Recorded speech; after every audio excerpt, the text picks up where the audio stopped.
Hey guys, thanks for checking us out here on this little channel. So there's been a lot going on. I know I had said in the previous video, oh, I missed some stuff, and I was working so fast, and I was trying to get it done before I had surgery. And so I just recently had surgery. So the last few weeks I haven't done anything.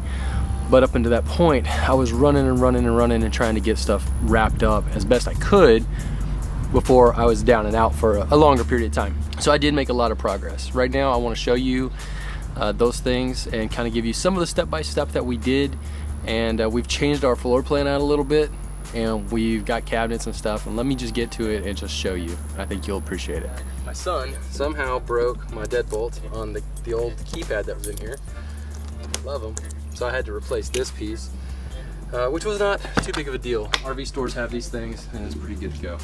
So as I open up here, first things first, it's small details, right? So this is a handle / towel rack that I put on the door, and that is to help us out, just hanging stuff or to grab the door and pull it in when we get inside, right? What did we do? Well, I actually got this stuff called E-Track, right? E-Track is this channeling. I'll give you a close-up in a second. And I put the channeling on the wall. I anchored it into the poles back there, and then we bought these 2x4 hangers, and you pretty much just slide the 2x4s in there, and it holds the 2x4. So, for instance, there you go. 2x4 just slides right in here, and that clips into the E-Track, which is underneath. So that's what that looks like, right? I can take these slots out, I can take the 2x4s out, I can take the plywood out, and I can completely take these beds out, both of it, right? The upper and the lower one. So I've got a double bunk bed, 18 inches of storage space underneath this one, and I got a little cot there for my daughter. And that's how we're gonna be sleeping. And it's really optimal for us. It's gonna work great for what we're doing. And I can take it all out. If I ever need to use this space for something, I can totally do that.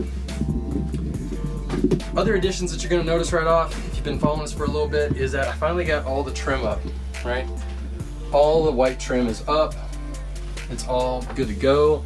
There's a few touch-up spots on the wall I still gotta paint. My wife does most of the painting. I'm a horrible painter, so that's on her. I'll let her do that stuff.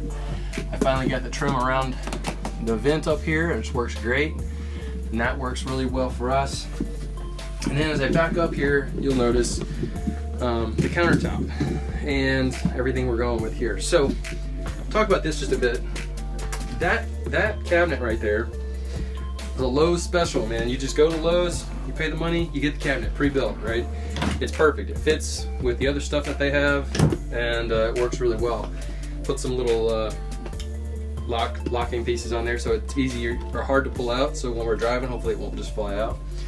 And then this countertop here, about 120 bucks at Lowe's, and I just put it in.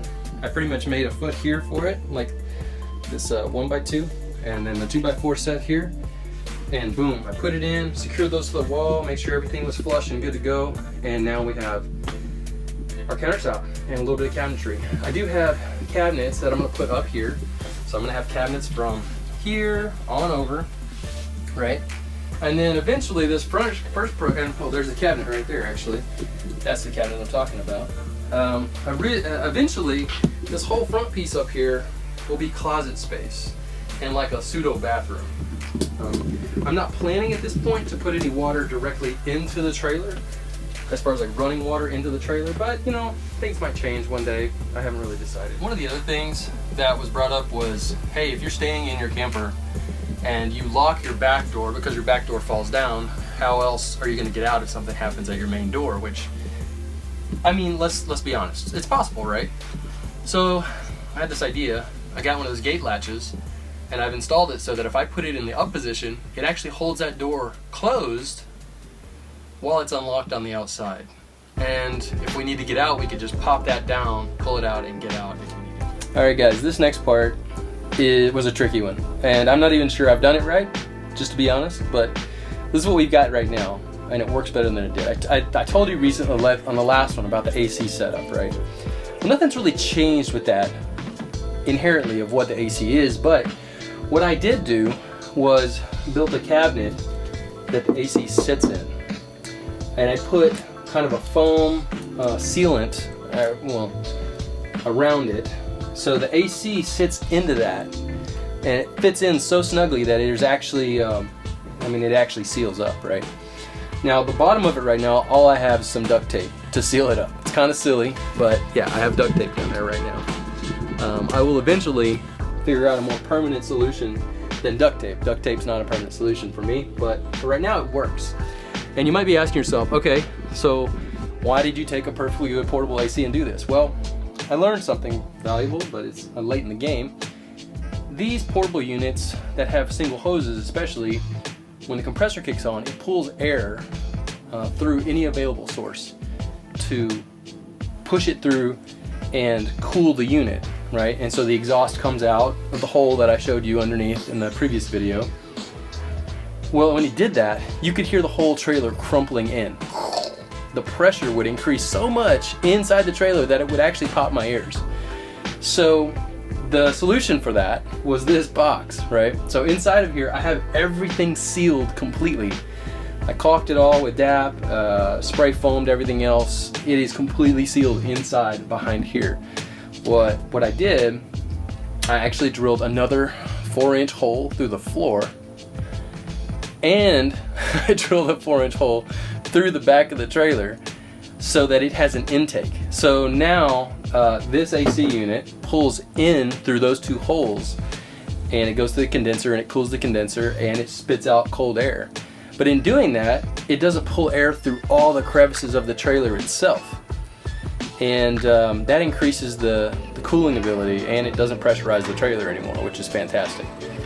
So now, on a day like today when it was 96 out at the peak, I got in here, I started this thing up, it ran for an hour, it was already at 77, and it was great.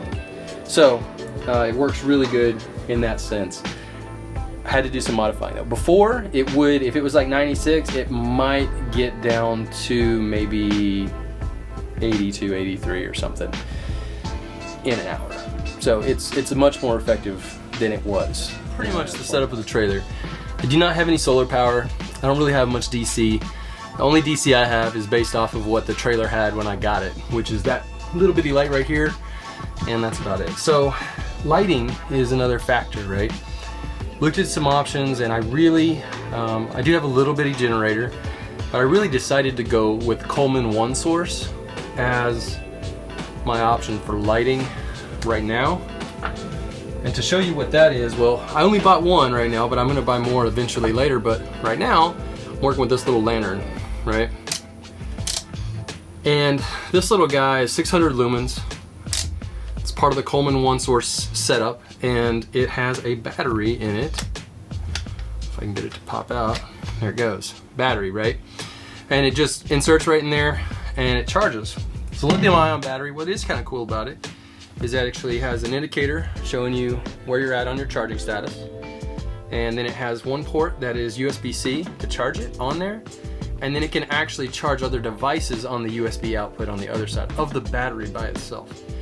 So you can charge this by just plugging a USB-C in it, plugging it to the wall, or it actually has a charging cradle as well. And so I actually went ahead and picked up the charging cradle. It seems to charge it faster that way. And this thing on full power will last you about, they say about 3 hours. I haven't tested that yet, so I can't really confirm or deny, but for what we do, I think this is gonna work fine. I can hang this thing up in the trailer. I can just let it hang up here and chill, and it lights up the trailer actually really well at night. So I don't think we're gonna worry with it too much. This should do a pretty good job. But I will definitely, you know, as time goes by, when we try this trailer out, when we actually take it out for, I'll say, the torture test, right? When I get 3 kids and a dog and myself and my wife in here and we spend a weekend somewhere, that'll be the moment where we decide and we discover, holy cow, we need X, Y, and Z, right? And we're actually gonna be probably shocked by that when that time comes. But the idea of this whole project was to get into a decent camper that could fit my whole family for a good price. And honestly, there's no denying the fact that we've made a good investment on that. I'm still well under, and I say well under, it's a decent amount, under 10 grand on this trailer, and I've done so much work to it. So we're still tracking really, really well. Well guys, I hope you have enjoyed the videos so far, the ones that I've been able to put out. Although like I said, I was on a time crunch to get it done as much as I could before I'm kind of down and out. And so I am still currently down and out technically for another 4 weeks. And I can't really do any major work, even though I go to work in a few days. That being said, when I get back up to doing stuff and we make a few additions here and there, I'm gonna review some products, kind of like I did with that Coleman light. I'll make its own video for the different products that we pick up, if they're worth anything, and I think they're gonna be decent. Of course, nothing here is sponsored. I'm just a man trying to live my best life, right? And 2020 is just keeping me down. So I hope you all have a good time. Take care of yourselves and be safe out there, all right? West out.